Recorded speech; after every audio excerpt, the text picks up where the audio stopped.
let's cover the maintenance on a 4-cable crossbow. You'll need string wax, your premium lubricant with the foam applicator, and then your trigger and rail lube.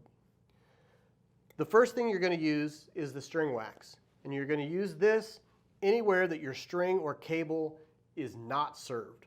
And the serving is the wrapping that you'll see going a lot of times across the middle or out by the cams, that sort of thing. On this particular bow, it's really just a small section that isn't served that's going to be right here on these quad cables, and run the wax over that section, and then come back over and pinch that between your finger and thumb and just burnish that in and get that wax nice and soaked up into the bowstrings.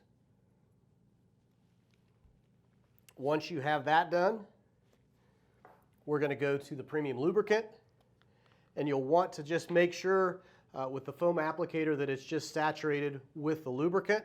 Here, we're going to run this over the entire length of the strings and cables, both the served and the unserved part. We are going to go right over the top of the wax that we just put on. So we'll do that.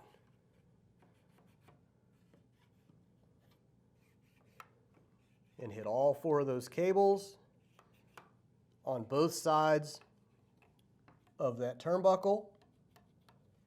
And I'll even, on a lot of these, just take that and go around the edge of the cam, because your string actually travels in there as well. On this bow that's barrelless, we don't need to run this down the barrel. If your arrow, if the bow that you have has a barrel and your arrow sits on the barrel, you would take this lubricant and run it up and down the barrel, and then a lot of times you can just take your finger and spread that out evenly across the barrel deck. Lastly, we're going to use the rail and trigger loop.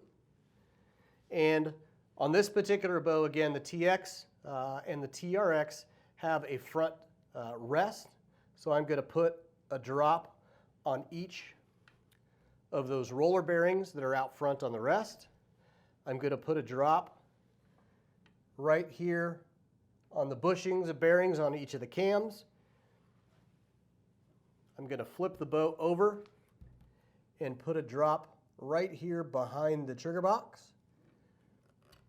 And then I'm also going to put a drop right back here where your safety slide engages.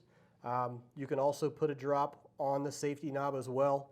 And a lot of times I'll just run that safety back and forth, whether it's a lever action like here or the slide on a lot of the other trigger boxes, just to get that lubricant worked into those safety parts and the trigger parts.